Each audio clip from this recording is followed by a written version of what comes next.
As you already know, Ralph Renee signed on to handle technical papers. In addition, Kaysing's accomplice, Bill Wood, had also signed on. As Kaysing tells us in a personal letter he had sent to Ralph Renee on the 21st of December 1996, Wood has 30 years of both liquid and solid rocket experience. He builds his own and fires them in the Nevada desert. He came up with the data on the B-1 engines using fuel injection to make them appear like F-1 engines. And I quote, "Wood had been giving lectures on the Apollo hoax based on my book and his own research. He told this to Lovell, who was surrounded by people wanting him to sign his Apollo 13 book. So Lovell could not very well be hostile, but it was obvious he was not happy with Wood nor me." In the same letter to Renee, Kaysing stated that Wood had suffered from a stroke. The entire right side of his face was paralysed and subsequently lost his ability to speak. Well into late February of 1997, Wood was still suffering from a stroke. As Kaysing told Renee, "I think the CIA did it to shut him up. He knew too much about Grumman and the F-1 engine scam." Bill Wood was supposed to testify about this scam before the judge, but was pulled after suffering from a stroke. Jim Lovell was questioned about this during the interrogations held on March 14, 1997. The questions are as follows. Do you know of Rocketry expert William Wood of...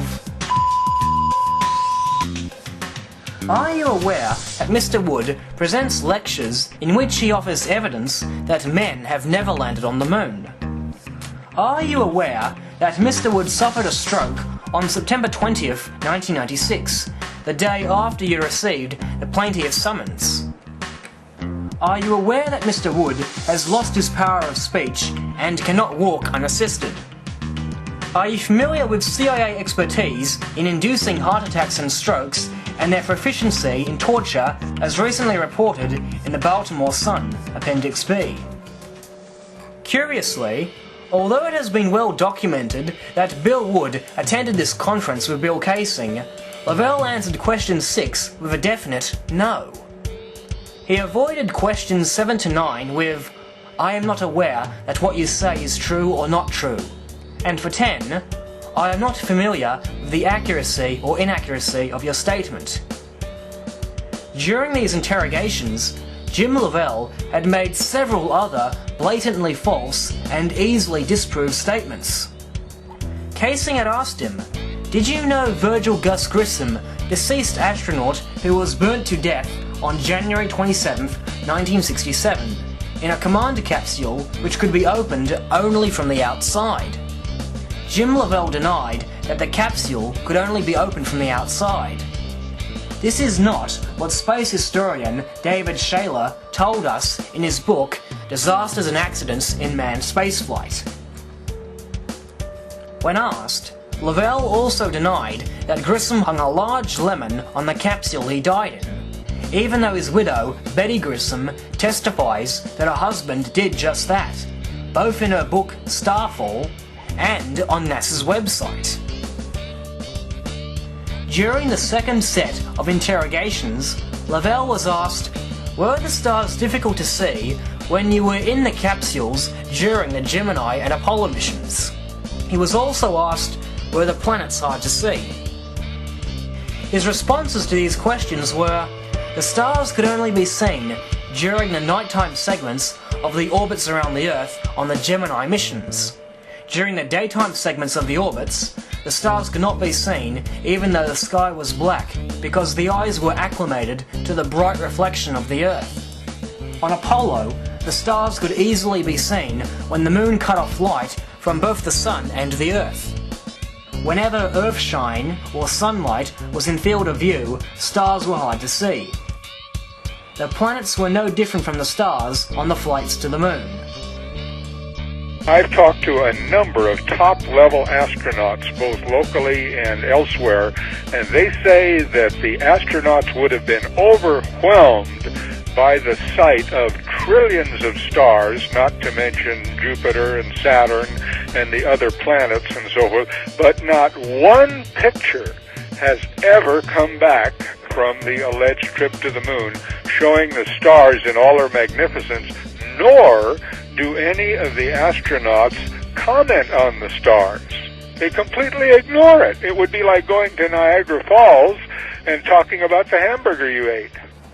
Although Kaysing was also doubtful of the Soviet space missions, it's worth noting that Renee pointed out that many Soviet cosmonauts had no problems seeing the stars whilst orbiting on the daylight side of the Earth. The first report on them came from the Russians. Astoundingly brilliant. That's what he said. Then after that, you couldn't see them because the sun was out. Like Gagarin, Alexei Leonov, the first man to walk in space, also claims to have seen stars whilst on the daylight side of the Earth. On page 105 of his book, we find this statement. "What I saw as the hatch opened took my breath away. Night was turning to day. The small portion of the Earth's surface I could see as I leaned back was deep blue. The sky beyond the curving horizon was dark, illuminated with bright stars as I looked due south towards the South Pole. I cranked my neck back until it hurt. I wanted to see more. Moving at 18,000 miles per hour, the scene below me rapidly began to change. Very soon, the outline of the African continent came into view." On page 122, he goes on to say, "But the press reports in the West later claimed that White had been the first to perform a spacewalk and that mine had been a fake, that the film of me outside Voskhod 2 had been staged in a laboratory. These reports were taken so seriously that the Guinness Book of Records, for instance, for some time recorded White as the first man to walk in space. NASA did nothing to contradict the false claims." I somehow get the feeling that I'm supposed to feel sorry for Leonov, but I just don't buy Leonov's plea to his readers. On page 103, he had gave himself away with the statement, 80 kilometers above the surface of the Earth, the sheet was discarded. I looked out my porthole and caught my first glimpse of the Earth. I was disappointed. As a military pilot, I had often seen the Earth from a height of around 15 kilometers, and my view from my porthole was not that different. I had expected to see the curvature of the horizon against a dark sky, but we were not yet high enough for that. Leonov expects us to believe that he couldn't see the curvature of the Earth from 80 kilometers above. Yet, Mount Everest reaches its peak at less than 10 kilometers above sea level, and those who have seen the top of the mountain also have seen the Earth's curvature. As mountain climber Lincoln Hall had stated recently on Andrew Denton's talk show. And what can you see from the top of Everest? Well, you can see the curvature of the Earth, you can see Kanchenjunga about 70-80 kilometres away, you look down at Macklin. I know Leonov claims he saw stars when he didn't walk in space. I guess at least the Russians got some of their facts right when they faked their space flights.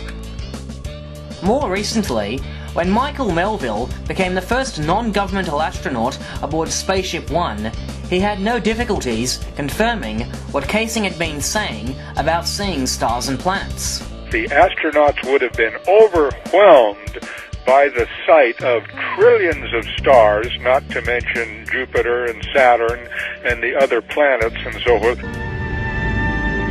And when I got up there and could see the stars and see the planets, it was a religious experience. I honestly thought I had reached out and touched the face of God. Remember, Melville was on the extremely bright daylight side of the Earth when he saw those stars and planets that Lovell claimed he couldn't see. It's quite easy to prove that to this day, astronauts are living under the lie of not being able to see stars. Shortly after I brought Melville's statement to attention, a certain propagandist wrote in to say that the reason why Melville could see stars was because he was sitting in a darkened cockpit.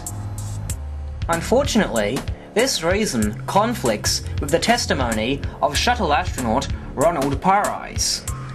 When adapting his website to the printed page, Phil Plait interviewed Parise, who told him he could barely see them at all. He had to turn off all the lights inside the shuttle to even glimpse the stars. And even then, the red lights from the control panels reflected in the glass, making viewing the stars difficult. Being outside the Earth's atmosphere doesn't make the stars appear brighter at all.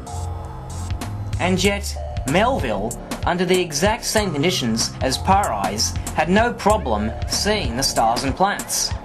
Ironically, in spite of this quotation from a shuttle astronaut, Plait admits on his website that if you were standing on the moon, you would indeed see the stars, even during the day.